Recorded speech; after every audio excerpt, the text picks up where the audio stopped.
मैं हरदास गांव की जो कहानी है उस कहानी को फुलेरा बलिया उत्तर प्रदेश के पंचायत वेब सीरीज के गांव से जोड़कर आपको समझाना चाहता हूं। हरदास गांव में पंचायत का चुनाव संपन्न हो चुका है। ग्राम सभा की पंचायत के चुनाव के बाद पहली बैठक होने वाली है और उसमें एनसीईआरटी ने बड़े ही खूबसूरती के साथ इस बात को दिखाया है कि कैसे ग्राम सभा की बैठक में ग्राम पंचायत के जो लोग हैं उन लोगों को समस्याओं का समाधान करना पड़ता है। अब जिन बच्चों का बैकग्राउंड गांव का नहीं होगा, जो बच्चे जन्म से ही कस्बे में या शहर में पैदा हुए होंगे और जिन बच्चों का बैकग्राउंड गांव होगा, वो भी शायद ही जो संवैधानिक और जो राज व्यवस्था के अर्थ में गांव, ग्राम सभा और ग्राम पंचायत में जो अंतर किया जाता है, शायद ही उस अंतर पर उन्होंने गौर किया होगा।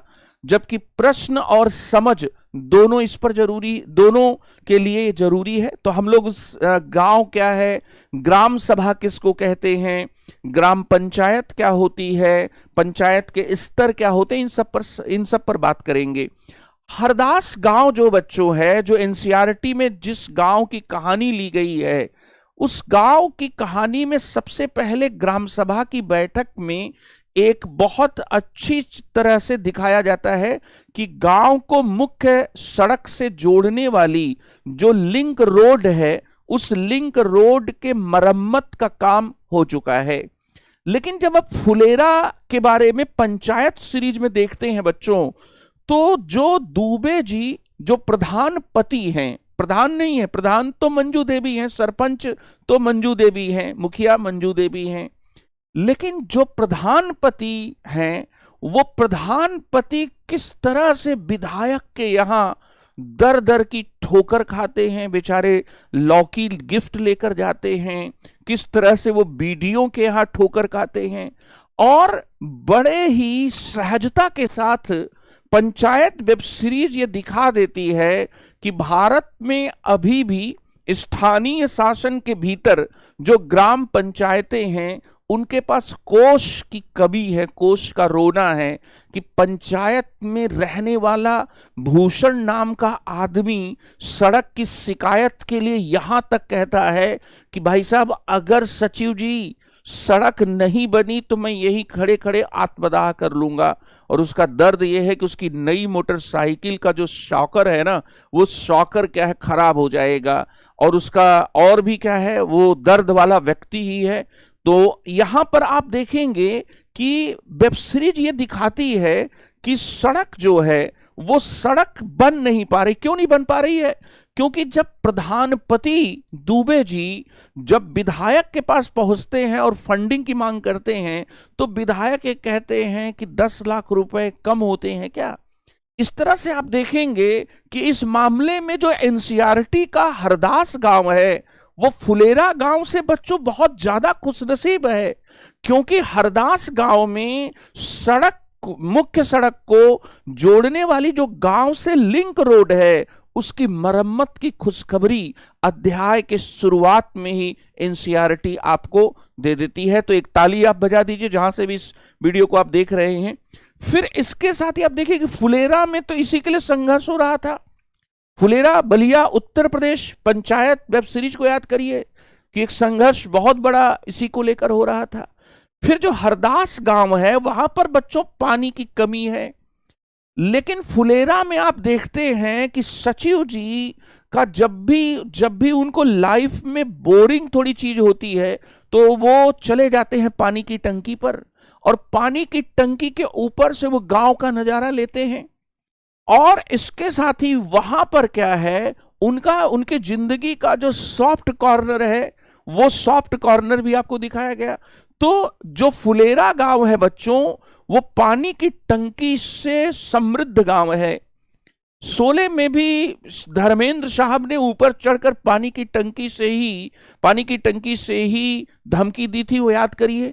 लेकिन पानी की टंकी गांव में बन जाती है, पानी शायद ही उसमें स्टोर हो पाता है। बहुत सारी बिजली से लेकर बहुत सारी समस्याएं हैं, लेकिन हरदास गांव में बच्चों पानी की कमी है और जलस्तर नीचे जा रहा है। गांव वाले बड़े चिंतित हैं और जलस्तर जो नीचे जा रहा है तो हैंडपंप से पानी निकलता नहीं, और जब घरों में पानी का इंतजाम नहीं हो पाता है हैंडपंप से, तो फिर वही पितृसत्तात्मक समाज की जो विडंबना है वो विडंबना सामने आती है कि औरतों को दूर नदी तट के किनारे तक जाना पड़ता है और नदी से पानी लाना पड़ता है। तो हरदास गांव की दूसरी समस्या पानी की कमी है। फिर हरदास गांव के ग्राम सभा की बैठक में एक गंभीर मुद्दा क्या आया, और वो क्या था कि बीपीएल, बिलो पॉवर्टी लाइन, गरीबी रेखा से नीचे रहने वाले लोगों के लिस्ट को स्वीकृति देना है ताकि उनको कुछ स्कीमों का फायदा मिल सके। यहां पर गांव वाले खुसुर फुसुर कर रहे हैं। जब एक ग्राम सभा की बैठक में जब नटवर का नाम आया, जब बिरजू का नाम आया, तो कुछ लोग खुसुर फुसुर कर रहे हैं कि भाई ये इन लोगों ने अभी टीवी खरीदी है, ये लोग गरीबी रेखा के नीचे कैसे हैं। और वहां पर एक प्रकाश नाम के मजदूर हैं, जिस मजदूर को वाकई लिस्ट में होना चाहिए था वो नहीं है। तो यहां एनसीईआरटी ये बताना चाहती है कि कक्षा 6 के बच्चे ही नहीं, आईएएस के बच्चों ये समझ लो कि ग्राम पंचायत को सैद्धांतिक अर्थ में वही काम करना है जिसको ग्राम सभा स्वीकृति देती है। फिर सवाल वही होगा कि ग्राम पंचायत क्या है और ग्राम सभा क्या है, इसमें अंतर क्या है। तो ग्राम सभा दरअसल हम ये कह सकते हैं कि संसद जैसी है और ग्राम पंचायत गांव की सरकार जैसी है। बस फर्क इतना है कि ग्राम सभा जो होती है वो संसद जैसी है, लेकिन वहां पर चुने हुए लोग नहीं हैं, वहां पर सारे लोग जो गांव में 18 साल से ज्यादा के हैं वे हैं। तो ग्राम सभा जो है वो एक मेन बॉडी है जिसके एक्सेप्टेंस से ग्राम पंचायत को काम करना है। आगे हम लोग और डिटेल में अंतर को समझेंगे, लेकिन यहां पर बड़े इंटरेस्टिंग तरीके से बताया गया है कि जो बेनिफिशरीज को लेकर जो सभा में जो बातें होती हैं, वहां पर लोग जो है कुछ नामों पर न केवल असहमति रखते हैं बल्कि कुछ नामों के नहीं शामिल किए जाने को लेकर भी वे प्रश्न खड़ा करते हैं। तो हरदास गांव की तो ग्राम सभा जागृत है। ऐसी एक भी ग्राम सभा की मीटिंग पंचायत वेब सीरीज के न तो पार्ट 1 में आया न पार्ट 2 में आया। अब पार्ट 3 में आ जाए तो ये बहुत अच्छी बात है। पंचायत वेब सीरीज में जो फुलेरा गांव है, उसमें फुलेरा गांव में बच्चों विनोद का जो शौचालय है वो शौचालय नहीं बन पा रहा है, और इधर सरकार जो है वो ओपन डिफिकेशन फ्री, मतलब यहां पर कि खुले में शौच करने से मुक्ति को स्वच्छता अभियान का हिस्सा बना चुकी है। और विनोद है कि बिल्कुल उखड़ा हुआ है, क्योंकि उसके शौचालय का पॉट जिस तरह से फूटा है उसको आपने उसमें देखा होगा। तो उसके बाद फिर भूषण ने जिस प्रकार से विनोद को देख रहा है, विनोद के लेवल पर जिस प्रकार से वो ले गए हैं, वो एक भारत में मीम्स की कहानी में क्या शामिल हो चुका है। तो वहां पर आप देखेंगे कि ओडीएफ एक क्या है कि किस तरह से कागजी कार्रवाई से बाहर निकलकर जमीनी स्थिति पर ओडीएफ भारत में स्थापित किया गया है।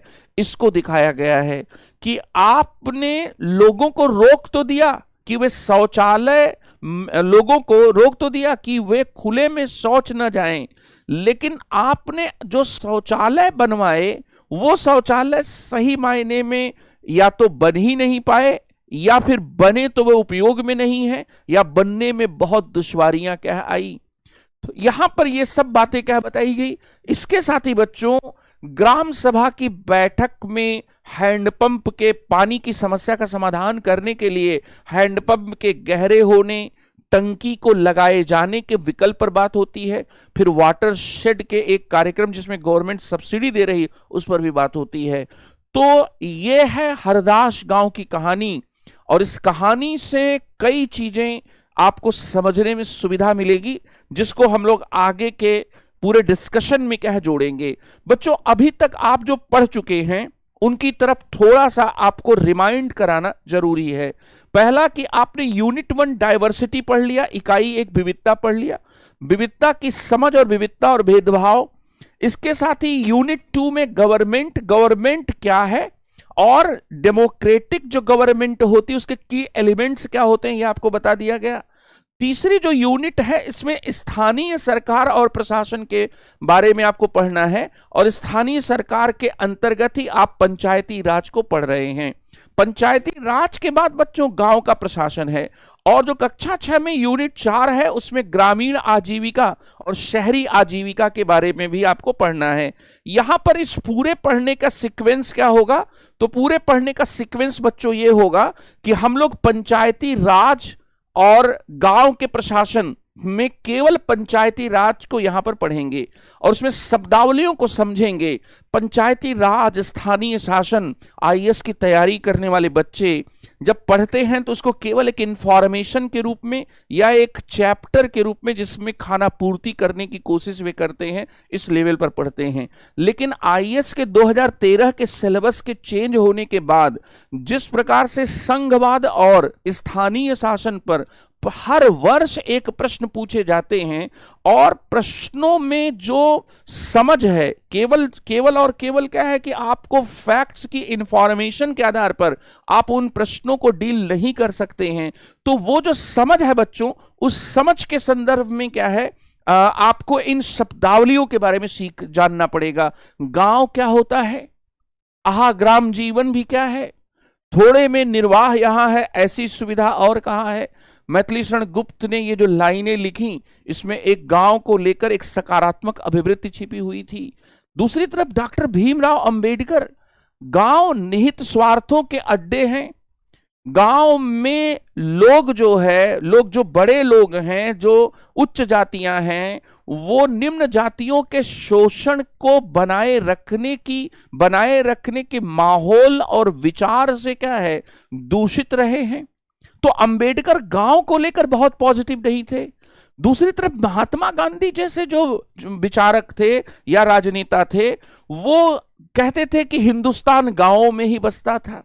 और 1 जनवरी 1948 को नाथूराम गोडसे के द्वारा मारे जाने से पहले महात्मा गांधी ने एक पत्र लिखा था, जिस पत्र में 2 ऐसी बातें थी जो हैरान कर देने वाली थी। पहला, उन्होंने कांग्रेस को भंग करने का सुझाव दिया था कि कांग्रेस चुनावी राजनीति में शामिल होने वाला दल बनकर न रहे, बल्कि चुनाव में कैसे अपना मत देना है, लोगों को इसके लिए जागरूक करने वाली पार्टी बने। और दूसरी बात महात्मा गांधी ने अपने पत्र में यह लिखी थी कि भारत में एक ऐसी शासन प्रणाली अपनाई जानी चाहिए जिस शासन प्रणाली के कॉन्टेक्स्ट में उनका यह मानना था कि जिसमें गांव को इकाई बनाया जाना चाहिए। और आप जानते होंगे कि महात्मा गांधी सर्वोदय के विचार को क्या मानते थे।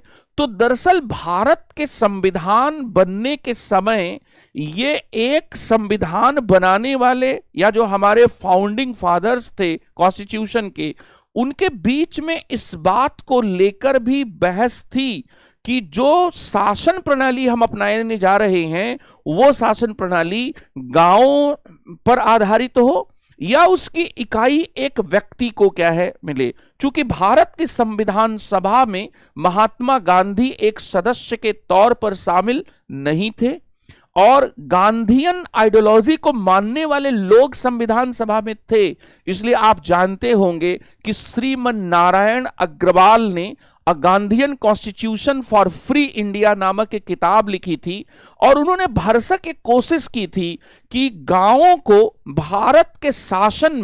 भारत में जो शासन है वो संसदीय शासन प्रणाली जो पश्चिम के यूके के वेस्ट मिनिस्टर प्रणाली से प्रेरित है, उसके बजाय भारत में गांव को शासन की बुनियादी इकाई मानते हुए एक गांधीवादी आदर्शों से प्रेरित एक प्रणाली क्या अपनाई जाए। लेकिन ये नहीं हो सका क्योंकि डॉक्टर भीमराव अंबेडकर इसके पक्ष में नहीं थे।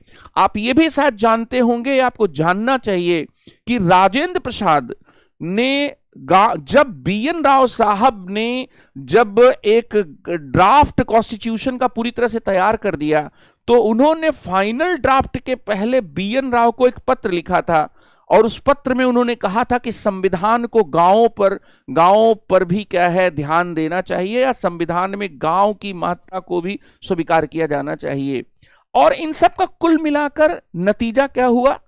नतीजा यह हुआ कि हम गांधी के विचारों को संविधान में बनने के समय पूरी तरह से नकार नहीं सके।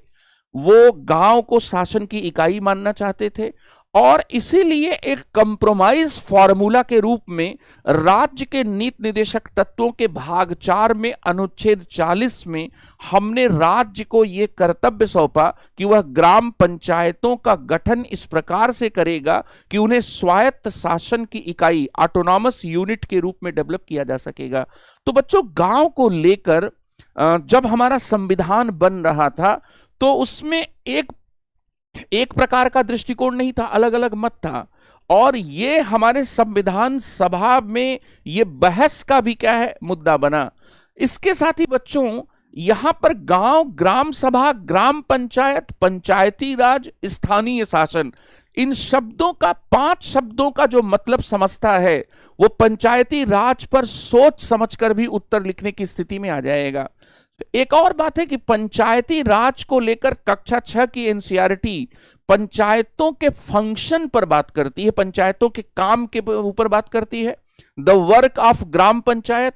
पंचायतों के फंक्शन के साथ ही पंचायतों के आमदनी के स्रोत के बारे में भी, source of funds for panchayat, इनके बारे में भी एनसीईआरटी बात करती है। पंचायत के 3 स्तरों के बारे में बात करती है। लेकिन यहां इस अध्याय में हम लोग केवल पंचायती राज को ही देखेंगे, इसलिए पंचायत से जुड़े हुए प्रशासन के बारे में हम लोग नेक्स्ट लेक्चर में इस डिस्कशन को लेकर आएंगे। यहां पर बच्चों सबसे पहली बात यह है कि गांव किसको कहते हैं। जब आप कहते हैं कि मेरा गांव बहुत बड़ा है, तो इसका क्या मतलब होता है? बगल वाले गांव को छोटा देखकर उसमें कम मकान या घर या लोग होने के आधार पर आप केवल सापेक्षिकता के आधार पर बात कर रहे हैं, या आपके पास कुछ डेटा भी है, आप जानते भी हैं कि गांव किसको कहते हैं और शहर किसको कहते हैं? वैसे तो गांव और शहर सिर्फ 2 अलग अलग भूगोल का नाम नहीं है, ये 2 अलग अलग मानसिकताओं का नाम है। क्योंकि जब आप गांव में सिलेक्ट होकर पहुंचेंगे तो वहां पर आप किसी के पुत्र या पुत्री के रूप में ही लोगों के द्वारा याद किए जाएंगे। तो गांव का समाज जो है उसमें अभी भी ये पारस्परिकता और पहचान की ये प्रणाली अभी भी जुड़ी हुई है। शहर में व्यक्तिवाद ज्यादा है। शहर में आपको आपके कार्यों और योग्यता से भी पहचाना जाएगा, गांव में भी पहचाना जाएगा, लेकिन गांव में आप फला के पुत्र या पुत्री के रूप में पहले याद किए जाएंगे। तो एक हम ये कह सकते हैं कि सामुदायिकता की जो मानसिकता है वो अपेक्षाकृत गांव में ज्यादा है। शहर में हाई राइज बिल्डिंग में लोग रहते हैं और एक दूसरे को इतना नहीं जानते हैं कि ऊपर के फ्लोर वाले को नीचे वाला नहीं जानता कि आपको कहीं देखा है भाई साहब, अरे कहाँ देखा है। एक ही बिल्डिंग के अलग अलग फ्लोर पे हम लोग रहते हैं, तो आंखों में जलन है, दिल में बियाबान है। इस शहर में हर शख्स परेशान सा क्यों है, आपने सुना होगा वो। तो गांव और शहर ये सिर्फ और सिर्फ 2 अलग अलग तरह के सेटलमेंट ही नहीं है, ये 2 अलग अलग तरह की ज्योग्राफी ही नहीं है। दरअसल गांव और शहर जो है वो 2 अलग अलग तरह के माइंडसेट भी हैं। कोरोना के समय जिन लोगों को शहरों ने आश्रय नहीं दिया, शहरी लोगों ने आश्रय नहीं दिया, उन लोगों को अपने गांव में ठिकाना जरूर मिला। तो यहां पर मतलब तमाम जो स्वार्थ है, जातिवाद है, क्षेत्रवाद है, ऊंच और नीच का भेदभाव है, इसके बावजूद भी क्या है, ये बात भी पॉजिटिविटी के साथ हमें स्वीकार करनी पड़ेगी। तो क्षेत्र या बसावट की अगर हम लोग बात करें, एरिया या सेटलमेंट की बात करें, तो गांव बच्चों 2 तरह का होता है। एक होता है, या गांव और शहर में एक अंतर होता है। गांव जो होता है वो एक ऐसा सेटलमेंट होता है, एक ऐसी बसावट होती है जिसमें क्षेत्र की जो जनसंख्या होती है वो 5,000 से कम होती है। अगर किसी गांव में रहने वालों की जनसंख्या 3,000 है, 2,500 है, तो अपेक्षाकृत तो बड़ा गांव कहा जाएगा। अगर वो 1,000 है तो वो छोटा गांव होगा। क्षेत्र की जनसंख्या 5,000 से कम हो, जन घनत्व पॉपुलेशन जो डेंसिटी है वह 400 व्यक्ति प्रति वर्ग किलोमीटर से कम हो। जैसे दिल्ली के मुखर्जी नगर में एक हाई राइज बिल्डिंग वाली सोसाइटी में 400 लोग नहीं बल्कि 200-300 या हम कहें कि 500 मीटर के पूरे दायरे में आपको हजारों लोग रहते हुए मिल जाएंगे। लेकिन गांव में हजारों लोग जो है, ये जो बसावट होगी वो फैली हुई होगी, वो 1 वर्ग किलोमीटर में नहीं मिलेगी। तो यहां पर दूसरा जो पैरामीटर है, दूसरा जो निर्धारक या पैमाना है, वो है जनघनत्व। तो प्रति वर्ग किलोमीटर 400 व्यक्ति से कम जनघनत्व होता है। इसके साथ ही प्रोफेशन की बात करें तो गांव में 75% तक लोग कृषि कार्यों या उससे जुड़ी हुई गतिविधियों में संलग्न होते हैं। तो पेशे के आधार पर भी गांव को तय किया जाता है और इन तीनों पैरामीटर्स के आधार पर गांव जो है उनको दर्जा या उनको मान्यता जो है वो संविधान के भाग 9 के अनुसार राज्यपाल देते हैं। ये ध्यान में रखना है कि गांव बसाए नहीं जाते, गांव अपने से बस जाते हैं। उनको राज्य या सरकार या उस राज्य के राज्यपाल के द्वारा मान्यता दे दी जाती है। और यह बात आप गौर से पढ़ेंगे तो 73वां जो संविधान संशोधन 1992 में किया गया, उसमें 243G में आप इस बात को पाएंगे। अब शहर किसको कहते हैं? तो अगर गांव में जनसंख्या 5,000 से कम होगी तो 5,000 या उससे ज्यादा की जनसंख्या रहने वाले बसावट या क्षेत्र को शहर कहेंगे। अगर जन घनत्व प्रति वर्ग किलोमीटर 400 से कम है तो वो गांव होगा, लेकिन 400 या उससे ज्यादा हो गया 1 वर्ग किलोमीटर में तो शहर हो गया। कस्बे और शहर में भी क्या है, अंतर होता है। कस्बे और शहर में भी अंतर होता है और वो अंतर आबादी के, जैसे हम लोग कहते हैं कि मेरा एक छोटा सा टाउन है जहां से मैं बिलोंग करता हूं, ठीक है, तो छोटा सा टाउन है। लेकिन अगर हम कहते हैं कि नहीं मैं मेट्रोपॉलिटन सिटी में रहता हूं, मैं लखनऊ में रहता हूं, मैं सूरत में रहता हूं या मैं बेंगलुरु में रहता हूं, तो यहां पर क्या है कि हम टाउन की बात नहीं करें, हम सिटी की बात करें। They are metropolitan city. और मेट्रोपॉलिटन सिटी के लिए आपको बताना है कि संविधान जो है वो कितनी जनसंख्या की मांग करता है, ये आपको चैट में बताना है। और यही सब जो जानकारी होती है जब हम व्यवहारिकता से जोड़कर जानते हैं तो इसको जनरल स्टडीज कहते हैं। तो यहां पर बच्चों शहर के बारे में मैंने आपको 2 पैरामीटर बताए। इसके साथ ही शहर के बारे में जब आप संविधान के अनुच्छेद 243Q को पढ़ेंगे तो शहर होने के लिए संविधान में कहा गया है कि रेवेन्यू और इसके साथ ही जो आर्थिक महत्व है उसके आधार पर भी शहरों को परिभाषित किया जाता है। तो अभी तक आपने क्या सीखा? अभी तक आपने सीखा कि गांव में 5,000 से कम जनसंख्या होगी, प्रति वर्ग किलोमीटर 400 व्यक्तियों से कम लोग रहेंगे, इसलिए जनघनत्व कम होगा और 75% तक लोग जो है खेती या उससे जुड़े हुए कामों में होंगे, तब वो गांव होगा। अब कुछ आपको इसके अपवाद भी मिल जाएंगे, जैसे मुखर्जी नगर के ठीक बगल में ढक्का विलेज है, कहां 75% लोग खेती कर रहे हैं, खेती लायक जमीन ही शायद उनके आसपास नहीं है, यमुना के किनारे या दूर किसी क्षेत्र में हो तो अलग बात है। यहां पर बच्चों इसके साथ ही अब ये जब आपने गांव को समझा तो गांव को समझने के बाद आप ग्राम सभा को क्या है और ग्राम पंचायत को समझ सकते हैं। देखो गांव जो है वो एक बसावट है, लेकिन जो ग्राम सभा है वो दरअसल क्या है, एक बॉडी है, एक निकाय है, ठीक है। और एक ऐसा निकाय है जिसको गांव जो है वो रेवेन्यू यूनिट है, वो एक ह्यूमन सेटलमेंट है, ठीक है, लेकिन वो एक पॉलिटिकल यूनिट नहीं है, ध्यान रखना, वो एक पॉलिटिकल यूनिट नहीं है, वो एक कॉन्स्टिट्यूशनल यूनिट नहीं है। कॉन्स्टिट्यूशनल यूनिट ग्राम सभा है, ठीक है। अब यहां पर एक पंचायत क्षेत्र के भीतर रहने वाले सभी वयस्कों की सभा को ग्राम सभा कहते हैं। अब एक गांव में 6 साल के माधव मीनू जैसे बच्चे भी हो सकते हैं, गाय भैंस भी हो सकती है, होरी की गाय हो सकती है। तो गांव में तो जानवर भी हैं, बच्चे भी हैं, लेकिन वो गांव में रहते तो हैं, लेकिन ग्राम सभा के सदस्य नहीं होंगे, क्योंकि ग्राम सभा का सदस्य होने के लिए वयस्कता जरूरी है। इसलिए 6 साल के मीनू और माधव जैसे बच्चे ये क्या है, ग्राम सभा के सदस्य नहीं होंगे। और इसके साथ ही वयस्कों का नाम मतदाता सूची में दर्ज होना जरूरी है। जैसे पंचायत सीरीज ग्राम फुलेरा में अगर लेकर चलूं, ग्राम सभा फुलेरा में बलिया उत्तर प्रदेश लेकर चलूं, तो पंचायत सीरीज में विनोद हैं, भूषण हैं, रिंकी हैं, दुबे जी हैं, मंजू देवी के प्रधानपति हैं। ये लोग ग्राम सभा के सदस्य हैं, ये सब ग्राम सभा के सदस्य हैं। ग्राम सभा से ग्राम पंचायत अलग होती है। जिला पंचायत और क्षेत्र पंचायत से जो छोटा हो, जो उसका छोटा भाई या बहन हो, उसको ग्राम पंचायत कहते हैं।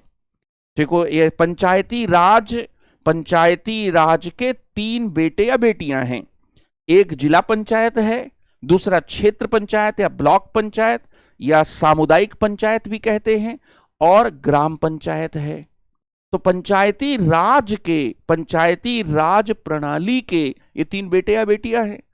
अब ये जो ग्राम पंचायत है वो ग्राम सभा के स्तर पर है, ब्लॉक पंचायत ब्लॉक के स्तर पर है, जिला पंचायत जिला के स्तर पर है। तो जिला पंचायत और क्षेत्र पंचायत से छोटी ग्राम सभा के स्तर पर चुने हुए प्रतिनिधियों की जो सभा होती है, उसको मेरे प्यारे बच्चों ग्राम पंचायत कहते हैं। ग्राम पंचायत फुलेरा है, उसमें मंजू देवी प्रधान हैं और प्रहलाद चाचा जो हैं वो क्या हैं, वार्ड मेंबर हैं।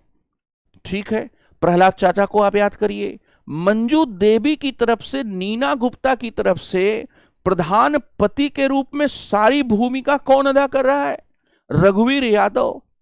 अब यहां पर एक बच्चों दिलचस्प बात यह है कि उत्तर प्रदेश हिंदुस्तान में पंचायती राज के बाद उन राज्यों में है जो प्रधान पतियों नाम के एक प्रजाति से इतना परेशान हो गया कि उसने प्रधान पतियों को मीटिंग में आने से रोकने के लिए कानून बना दिया। होता यह है पुरुष प्रधान समाज में कि जब कोई सीट महिला घोषित कर दी जाती है तो महिला इलेक्शन तो कागज पर लड़ती है, लेकिन पीछे से सारा जो खेल होता है वो मंजू देवी का नहीं होता, बल्कि वो क्या होता है, दुबे जी का होता है। तो यहां पर बच्चों क्या है, ग्राम सभा और ग्राम पंचायत के अंतर को समझिए। ग्राम सभा जो है उसमें गाय भैंस बकरी ये सब नहीं आएंगे, गांव में आएंगे, ठीक है, और इसके साथ ही छोटे बच्चे भी नहीं आएंगे, वयस्क आएंगे जिनका नाम निर्वाचक नामावली में पंजीकृत है। इसलिए मैंने कहा कि चाहे विनोद है, चाहे वो देख रहा विनोद हो, चाहे भूषण हो, चाहे रिंकी हो, चाहे दुबे जी हो, ये लोग क्या हैं, ग्राम सभा के सदस्य हैं। लेकिन जिनके पास पोस्ट है, जो इसके साथ ही जो चुने हुए लोग हैं, वो ग्राम पंचायत में आएंगे। ठीक है, इसलिए दूसरा पॉइंट कि ग्राम सभा एक या अधिक गांव उसमें शामिल हो सकते हैं, ये ध्यान रखना। एक ग्राम सभा एक ही गांव से बनी हो ये जरूरी नहीं है।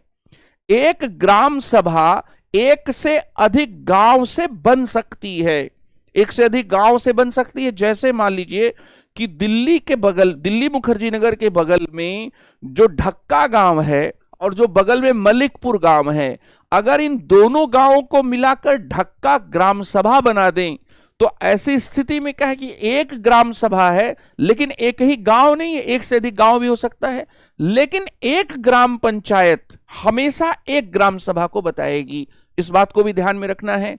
इसके साथ ही बच्चों, ग्राम सभा चुनी नहीं जाती, इलेक्ट नहीं होती, सेलेक्ट भी नहीं होती। कोई एग्जाम देकर पास करने वाले लोग ग्राम सभा के सदस्य नहीं होते। सो ग्राम सभा is not based on any kind of selection. और ग्राम सभा इलेक्ट भी नहीं होती, ग्राम सभा तो गांव में रहने वाला जो सेटलमेंट है उसके जो लोग हैं उन्हीं को क्या है जब मान्यता दे दी जाती है, जिनका पंजीकरण होता है निर्वाचक नामावली में, उससे ज्यादा चुनी नहीं जाती, ग्राम पंचायत चुनी जाती है। ग्राम पंचायत चुनी जाती है, प्रहलाद चाचा चुने गए, मंजू देवी जो प्रधान है वो चुनी गई, इसलिए ग्राम पंचायत चुनी जाती है। और जो चुना नहीं जाता है फिर भी क्या है शासन में जिसकी भागीदारी होती है वो प्रत्यक्ष लोकतंत्र की इकाई हो जाता है। इसलिए ग्राम सभा, एनसीईआरटी शुरुआत में ही इस बात को बताती है कि मेरे प्यारे बच्चों, हिंदुस्तान में ऊपर से नीचे तक हर जगह रिप्रेजेंटेटिव डेमोक्रेसी है, प्रातिनिधिक लोकतंत्र है, लेकिन गांव के लेवल पर ग्राम सभा प्रत्यक्ष लोकतंत्र है।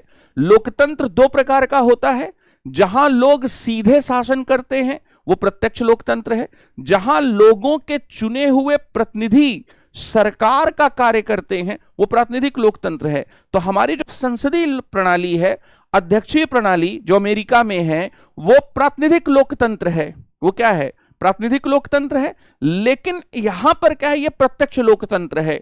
ये प्रत्यक्ष लोकतंत्र क्यों? क्योंकि यहां पर लोग चुने नहीं जा रहे हैं, इसलिए प्रत्यक्ष लोकतंत्र की इकाई है। ये ध्यान में रखना।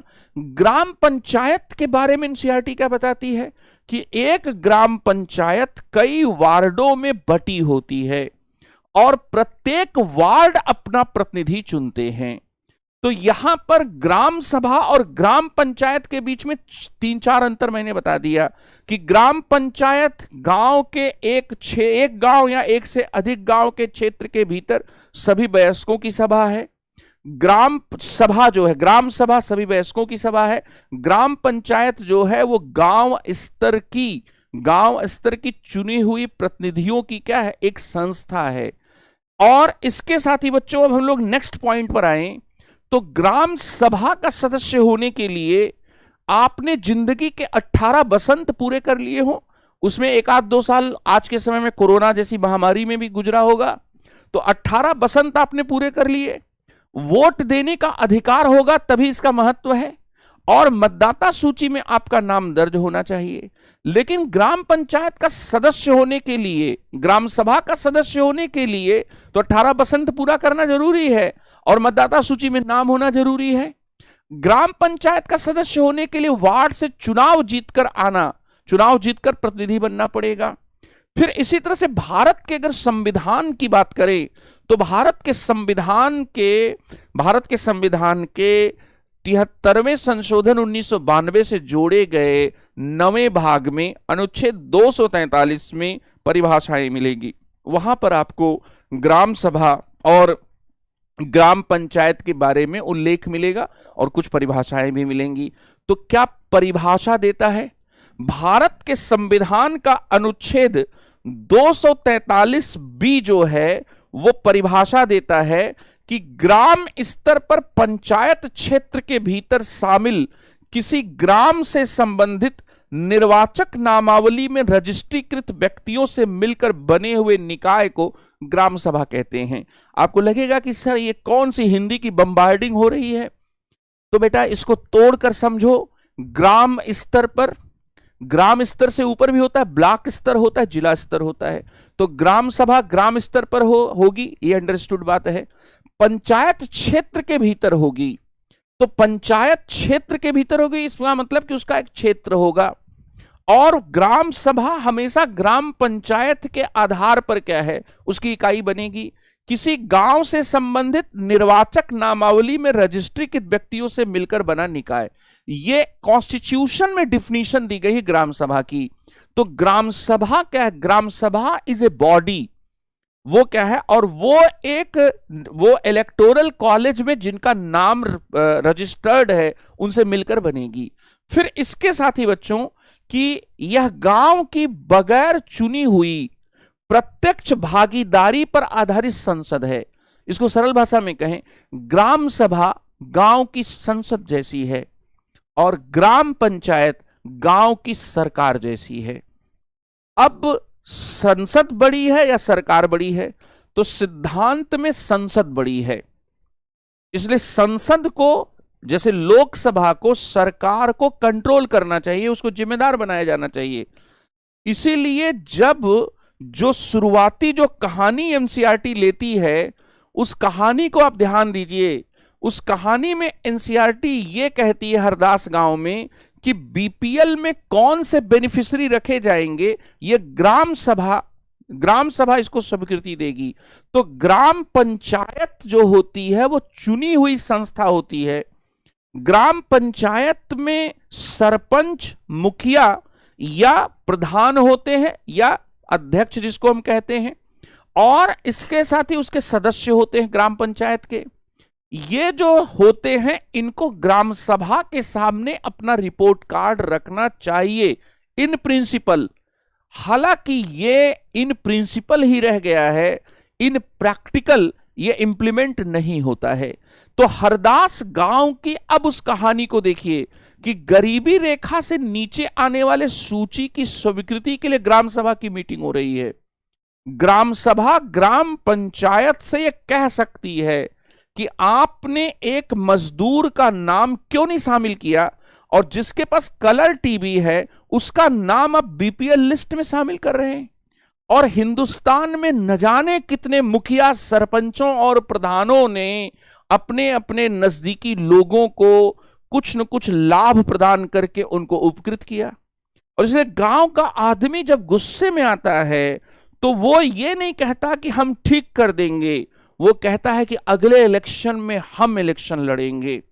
इसलिए आप ये भी देखेंगे कि इस तरह की जो प्रवृत्ति है वो प्रवृत्ति ये बताती है कि ग्राम सभा को, जो ग्राम पंचायत को जो नियंत्रण करना चाहिए, वो नियंत्रण वो सही मायने में नहीं कर पा रही है। और यही है फंक्शनिंग की प्रॉब्लम, क्योंकि ग्राम सभा को और शक्तियां देने की जरूरत थी। 73वें संविधान संशोधन 1992 में हमने इसको राज्य विधानमंडल के ऊपर छोड़ दिया कि जो राज्य चाहे। इसलिए एनसीईआरटी अपने चैप्टर के अंत में बताती है कि संविधान ने अलग अलग राज्यों के विधानमंडलों को कानून बनाने की शक्तियां दे दी। तो ग्राम सभा का संविधान में जिक्र तो है, लेकिन उस ग्राम सभा को कितनी शक्ति होगी ये अलग अलग राज्यों के विधानमंडल के द्वारा बनाए गए कानून से क्या होगा, तय होगा। यहां पर बच्चों अब इस पूरी कहानी को समझने के बाद हम लोग यहां पर आते हैं कि ग्राम सभा की क्या भूमिका है। एनसीईआरटी बहुत प्यार से ग्राम सभा के बारे में बताती है, ग्राम पंचायत के बारे में बताती है। अभी तक आपने समझा कि जो ग्राम सभा और ग्राम पंचायत के बीच में बेसिकली फर्क क्या होता है। ग्राम सभा का एक काम होता है कि वो ग्राम पंचायत को जो है काम करने के लिए क्या है, प्रेरित कर सके या काम कर, निष्पक्ष रूप से वह काम करे, इस भूमिका को वो अदा करे। शाहरुख खान की बच्चों एक मूवी आई थी बहुत पहले, स्वदेश। उस मूवी का प्लॉट ये था कि एक नासा में काम करने वाला भारतीय मूल का वैज्ञानिक या भारतीय वैज्ञानिक, वो अपने गांव और अपने मां से इतना गहराई से जुड़ा हुआ है कि वहां पर वो रिजाइन देकर वापस आ जाता है। और जैसे यहां पर पंचायत वेब सीरीज की बात करें तो इसमें आपको कभी भी ग्राम सभा की बैठक जो है उस बैठक को नहीं दिखाया गया, लेकिन स्वदेश मूवी में दिखाया गया। और उसमें बाकायदा बहस और कैसे लोग अपने अपने गांव के भीतर के मुद्दों को उठाते हैं, इस बात को दिखाया गया। हरदासपुर वाले गांव में भी उदाहरण दिखाया गया। तो ग्राम पंचायत पूरे गांव के हित में निष्पक्ष रूप से काम कर सके, ये ग्राम सभा तय करती है। और इसीलिए प्रधान जी, या फिर इसी तरह से आप ये कह सकते हैं कि जो सदस्य होते हैं, जो मुखिया के अलावा जो सदस्य होते हैं, उनकी ये जिम्मेदारी होती है कि ग्राम सभा को संतुष्ट करें। यहां पर ग्राम सभा को संतुष्ट करने का मामला क्या है, तो आप ये ऐसे समझ सकते हैं कि गांव से जुड़े हुए जो सामूहिक मुद्दे होते हैं, उन सामूहिक मुद्दों पर ग्राम पंचायत क्या कर रही है। और इसीलिए पंचायत सीरीज में जब भूषण जाकर ये पूछता है कि प्रधान जी कहाँ हैं, उन्होंने सड़क बनाने की बात कही थी, सड़क क्यों नहीं अभी तक बनी? तो यहां पर ये क्या है, भूमिका है। ग्राम सभा की बैठक में ग्राम पंचायत अपनी योजनाएं जो हैं वो लोगों के सामने रखती है, और योजनाएं सामने रखती है तो इसका मतलब उसकी स्वीकृति भी होनी चाहिए।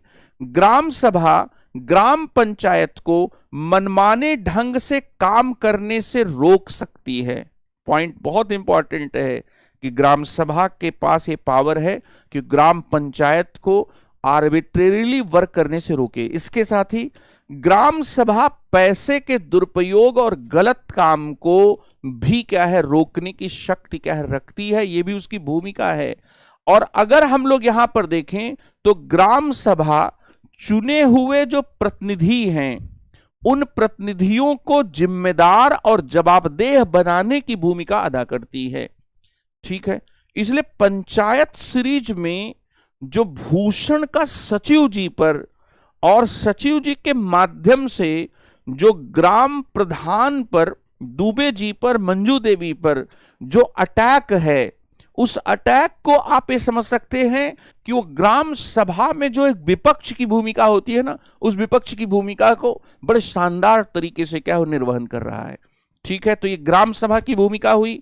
ग्राम सभा की भूमिका के साथ साथ बच्चों यहां पर इसके साथ ही अब आपको ग्राम पंचायत के बारे में भी थोड़ा पढ़ना है, लेकिन पंचायत को भी थोड़ा आप लोग समझ लेते हैं कि पंचायत क्या होती है।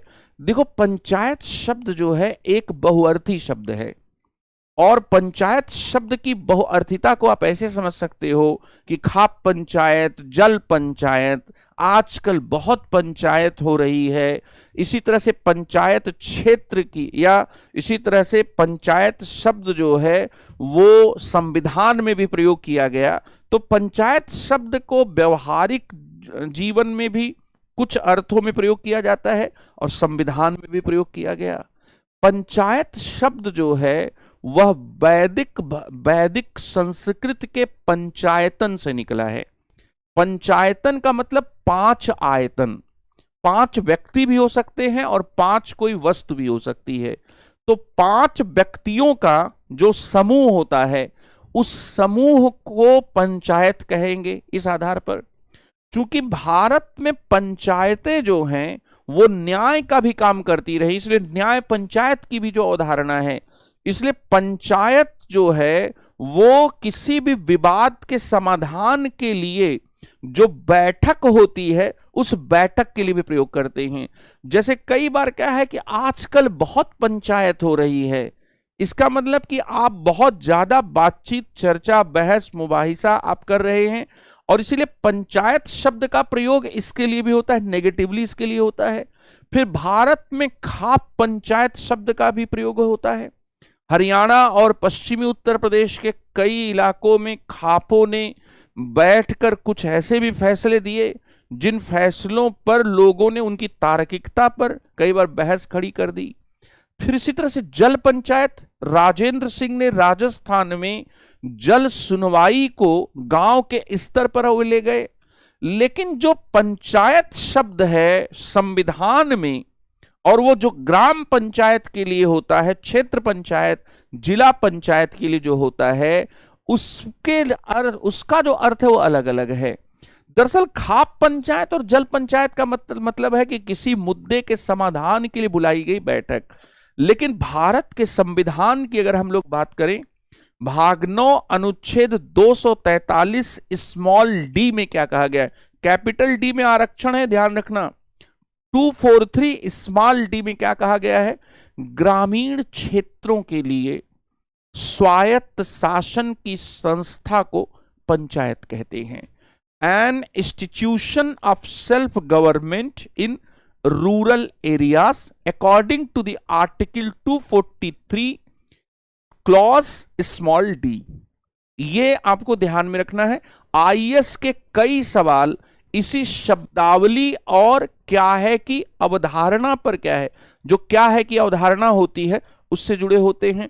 तो पंचायत जो शब्द है वो इन 2 शब्दों, मतलब पंचायत जो शब्द है वो संविधान के अनुसार किसी बैठक मात्र के लिए नहीं है, किसी चर्चा या बहस के लिए नहीं है, या 5 व्यक्तियों के द्वारा जो न्याय के फैसले किए, न्याय से जुड़े हुए निर्णय किए जाते थे, उनसे प्रेरित तो है, लेकिन ये ग्रामीण क्षेत्रों के लिए जो ऑटोनॉमस या जो सेल्फ गवर्नमेंट होती है उसके लिए प्रयोग है।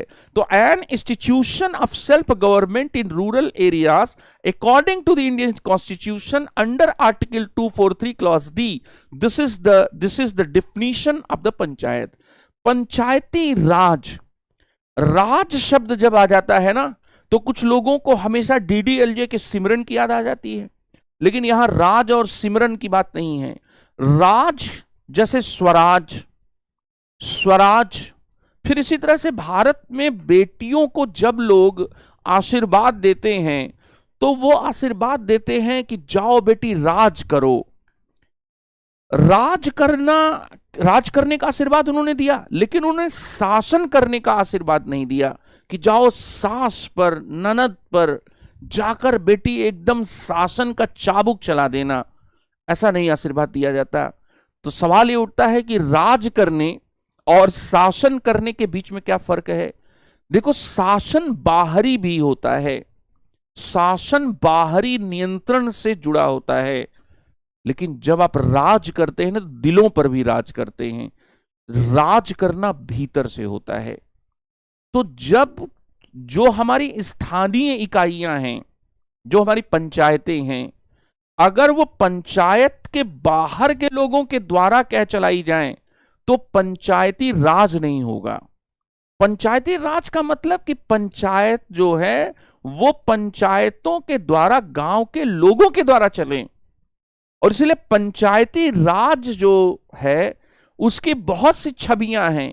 एक भारतीय प्रशासन पर लोक प्रशासन के बहुत बड़े विद्वान हैं एस.आर. माहेश्वरी, उन्होंने अपनी किताब में लिखा कि पंचायती राज 3 छवियों से बंधे हुए हैं।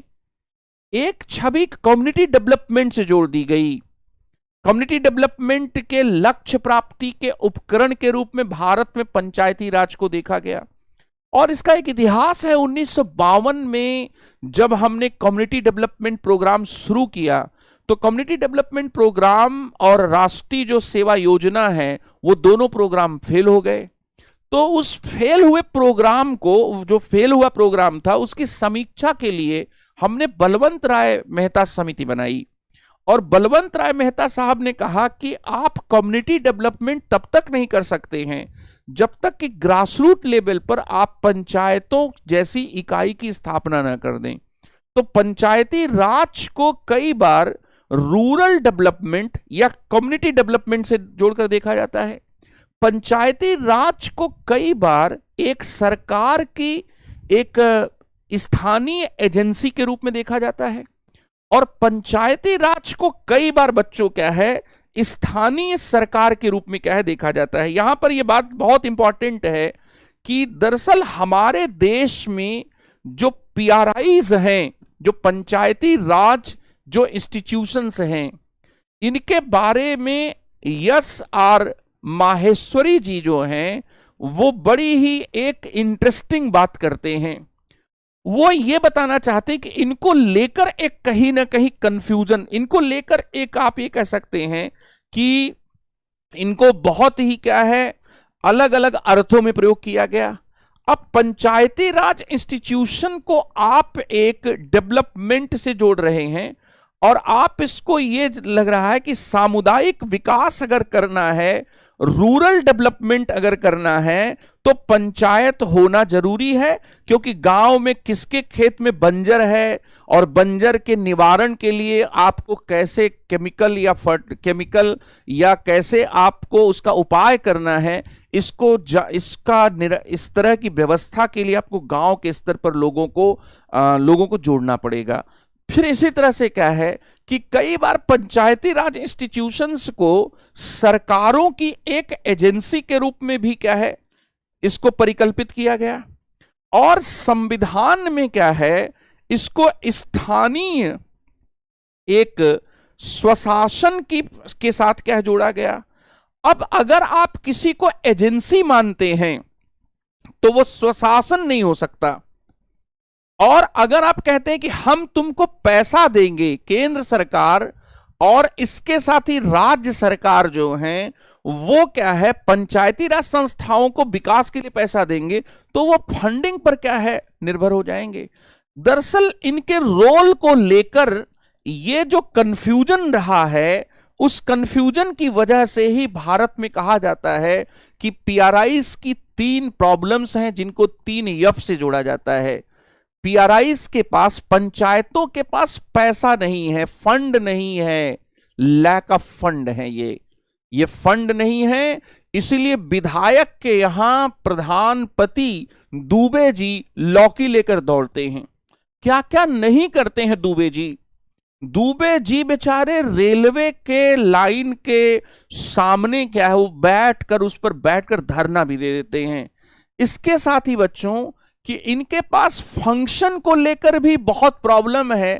फंक्शन क्या है भाई, आप रूरल डेवलपमेंट और कम्युनिटी डेवलपमेंट के साथ इनको देख रहे हो। इनके गोल, कम्युनिटी डेवलपमेंट के गोल को अचीव करने के लिए एक आपने इंस्टीट्यूशन बना दिया, उसके रूप में आप देख रहे हैं। आप इसको केंद्र सरकार या राज्य सरकार की एजेंसी के रूप में देख रहे हैं। और अगर आप इन दोनों रूपों में देख रहे हैं तो आप इस रूप में इसे नहीं देख सकते, क्योंकि तब आप ये नहीं कह सकते कि अपनी स्कीमें बनाएं और अपनी स्कीमों को क्या लागू करें। तो इनके फंक्शन को लेकर भी, इनके कामकाज को लेकर भी एक समस्या उत्पन्न हो गई। और इसलिए इनके कामकाज को करने वाले जो फंक्शनरीज थे, उन फंक्शनरीज को लेकर भी, जो कार्यकारी थे, उन कार्यकारियों को लेकर भी एक समस्या उत्पन्न हो गई। और इसको यूपीएससी ने आधार बनाकर कई बार प्रश्न पूछा। तो अगर आप समझते हैं तो आप लिख सकेंगे, क्योंकि हम यहां पर कई चीज क्या है, हम चाह रहे हैं स्थानीय शासन की इकाइयों से, उनमें हम कई विरोधाभासी चीजें एक साथ चाह रहे हैं। और ये विरोधाभासी चीजें जब हम एक साथ चाहते हैं तो कई बार फंक्शन को लेकर ओवरलैपिंग हो जाती है। जैसे मान लीजिए कि एक बस ड्राइवर है, आप उस बस ड्राइवर से कह रहे हैं बस भी चला लेना, टिकट भी काट लेना, बस खराब होगी तो उसको ठीक भी कर लेना, मैकेनिक का भी काम कर लेना, बस में कोई पैसेंजर अगर उसको वोमिटिंग आ रही तो उसको रोक कर उसको इलाज भी करवाना। तो भाई वो कितने काम करेगा, ये फंक्शन उससे इतने ज्यादा नहीं हो पाएंगे। और पैसे की कमजोरी से कोई स्वायत्त संस्था जो होती है, वो संस्था क्या होती है, वो निर्मित नहीं होती है। इस बात को आपको ध्यान में रखना है। तो यहां पर बच्चों क्या है, 2 लक्ष्यों के संदर्भ में यहां पर मैंने आपको इस बात को क्या है डिस्कस किया। फिर इसके साथ ही बच्चों पंचायती राज जब हम शब्द प्रयोग करते हैं ना, तो पंचायत का मतलब हुआ ग्रामीण क्षेत्रों के लिए स्वायत्त शासन की संस्था। अनुच्छेद 40 को आप ध्यान से संविधान में पढ़ेंगे तो भाग 4 में राज्य नीति के नीति निर्देशक तत्व में ग्राम पंचायतों के गठन का जो दायित्व है वो राज्य पर सौंपा गया है। और उसमें कहा क्या गया है, उसमें कहा गया है कि ग्राम पंचायतों का संगठन करने के लिए राज्य कदम उठाएगा और उनको ऐसी शक्तियां और प्राधिकार प्रदान करेगा जो स्वशासन के लिए क्या है, आवश्यक है। तो हम यहां पर उसको सेल्फ रूलिंग एक एजेंसी के रूप में क्या है, सेल्फ रूलिंग, सेल्फ गवर्नमेंट के रूप में क्या है, हम यहां पर एज्यूम कर रहे हैं। जब हमने 73वां संशोधन 1992 किया तो हमने इसी भावना को क्या क्रियान्वित कर दिया कि हम एक सेल्फ गवर्नमेंट की एजेंसी के रूप में पंचायतों को क्या है दर्जा देना चाहते हैं। तो पंचायती राज ग्रामीण क्षेत्रों के लिए त्रिस्तरीय शासन, स्वायत्त शासन की इकाइयां हैं। पंचायती राज शब्द का क्या है, ये मतलब क्या हुआ। तो हमने आपको पंचायती राज के बारे में क्या है बताया कि पंचायत क्या है, ग्रामीण क्षेत्र में स्वायत्त शासन की संस्था को पंचायत कहते हैं। और पंचायती राज का मतलब ये हो गया कि स्वायत्त शासन की वो संस्था जो त्रिस्तरीय है। त्रिस्तरीय है मतलब ग्राम पंचायत है, क्षेत्र पंचायत है और जिला पंचायत है। इन सब के साथ ही बच्चों यहां पर एक और शब्द हम लोग क्या प्रयोग करते हैं, स्थानीय शासन, लोकल गवर्नमेंट।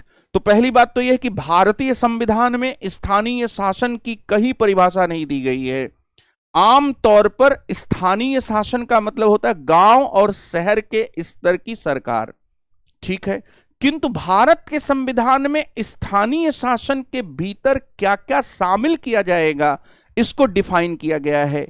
और क्या क्या शामिल किया जाएगा, तो भारत के संविधान में जो अनुसूचियां हैं, जो शेड्यूल्स हैं, उसमें 7वीं अनुसूची की दूसरी जो सूची है, राज्य सूची, सेकंड जो लिस्ट है, स्टेट लिस्ट, स्टेट लिस्ट का 5वां जो आइटम या मद है, उसमें स्थानीय शासन के भीतर नगर निगम को, सुधार न्यास को, जिला बोर्ड को, जो माइनिंग सेटलमेंट हैं और जो गांव प्रशासन है, इन 5 को शामिल किया गया है। कैंटोनमेंट जो बोर्ड हैं वो क्या है, स्थानीय शासन की इकाई नहीं है। जो कैंटोनमेंट बोर्ड है वो स्थानीय शासन की क्या है, इकाई नहीं है, ध्यान रखना है। जैसे दिल्ली कैंट है, ये लोकल गवर्नमेंट नहीं है, इनको दर्जा दिया गया या इनको स्थानीय शासन में शामिल किया गया। अब इसमें से खुशनसीब कौन है, नगर निगम या नगर पालिकाएं और गांव के स्तर का पंचायती राज, ग्राम प्रशासन है, केवल इन्हीं को संवैधानिक दर्जा दिया गया। तो स्थानीय शासन की परिभाषा नहीं है। आमतौर पर गांव और जिला स्तर के शासन को स्थानीय शासन कहते हैं, परिभाषा वहां नहीं है, लेकिन आमतौर पर इसका मतलब क्या होता है। और 7वीं अनुसूची में स्टेट लिस्ट के भीतर जो 5th जो आइटम है, उस आइटम के भीतर स्थानीय शासन में 5 बातों को शामिल किया गया है, जिसमें गांव प्रशासन और शहर भी स्थानीय शासन में क्या आता है, इस बात को आपको देखना है। फिर इसके साथ ही बच्चों, ग्राम पंचायत के काम क्या हैं। ग्राम सभा का काम तो आपने देख लिया। ग्राम सभा का काम, सबसे बड़ा काम क्या है, ग्राम पंचायत को नियंत्रित करना, उसको जिम्मेदार बनाना, उसको जवाबदेह बनाना। ग्राम पंचायत का क्या काम है, सड़क कौन बनाएगा, नाली कौन बनाएगा, स्कूल, भवन, पानी के स्रोत और अन्य सार्वजनिक उपभोग के भवनों का निर्माण और रखरखाव। पैसा नहीं है लेकिन फिर भी आदर्श रूप में समझा जाता है, ठीक है। वो पैसा यहां पर इकट्ठा कर सकते हैं स्थानीय कर को लगाकर, और गांव के लोगों को रोजगार देने संबंधी सरकारी योजनाओं को लागू करके। जैसे मनरेगा जो है बच्चों, उसमें 50% जो काम है, वो 50% का काम जो है वो रोजगार देने संबंधी जो सरकारी जो योजनाएं होती हैं, उन योजनाओं के अंतर्गत हम कर सकते हैं, और वो गांव से जुड़ा हुआ ग्राम पंचायत का काम है। हालांकि उसमें जो मनरेगा में जो मास्टर रोल बनता है, उसमें सजेशन देने का पावर ग्राम सभा को है, लेकिन जो कुल मिलाकर बेनिफिशरीज कौन है, इस पे भी सजेशन क्या दे सकती है। तो ग्राम पंचायत के क्या है, ये काम है। ग्राम पंचायत के इन कामों के अलावा बच्चों, एनसीईआरटी यहां पर यह भी कहती है कि पंचायतों के स्तर को भी समझ लीजिए। तो पंचायतों के स्तर में ग्राम पंचायत है, पंचायत समिति, ये ब्लॉक पंचायत है बच्चों, या इसको कुछ राज्यों में क्षेत्र पंचायत भी कहते हैं, क्षेत्र पंचायत भी कहते हैं। और इसके साथ ही जिला स्तर की जो पंचायत है, इसको जिला परिषद क्या है कहते हैं। इसके साथ ही एनसीईआरटी बहुत अच्छे तरीके से बच्चों इस बात को बताती है कि जो पंचायत हैं उनको प्रमोट करने के लिए पुरस्कार वगैरह भी दिया जाता है। जैसे इस पेज को आप देखेंगे, यहां पर आप देखेंगे कि 2 लोग हैं, महाराष्ट्र के 2 पंच, जिन्हें 2005 में अपनी पंचायत में उल्लेखनीय काम करने के लिए निर्मल ग्राम पुरस्कार दिया गया। तो ये इस तरह के जो पॉइंट्स हैं, उन पॉइंट्स को भी नोट आपको ध्यान में रखना है। अब हम लोग यहां पर देख लेते हैं कि इस पर प्रश्न क्या पूछे गए हैं। हरदास गांव के लोग किन समस्याओं का सामना कर रहे थे, उन्होंने अपनी समस्याओं को सुलझाने के लिए क्या किया। मैंने इसका पहले ही आपको उत्तर दे दिया कि हरदास गांव के जो लोग थे, वो लोग जो है पानी की कमी, गरीबी की रेखा के नीचे आने वाले लोगों की सूची को स्वीकृति देने जैसी समस्याओं का सामना कर रहे थे, और उसका समाधान वाटरशेड से, और उसका समाधान कुछ लोगों के नाम को शामिल करके यहां पर किया गया। ये बात आपको बताई गई।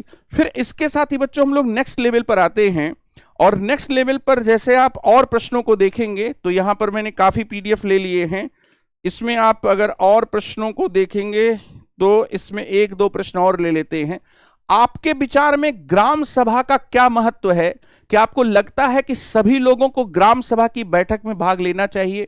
ग्राम सभा का महत्व यह है कि वो ग्राम पंचायत को जिम्मेदार और जवाबदेह बनाती है, और ग्राम सभा की बैठक में अगर सभी लोग भाग लेते हैं तो ग्राम पंचायत के ऊपर, उसके सदस्यों और अध्यक्ष के ऊपर और दबाव पड़ता है।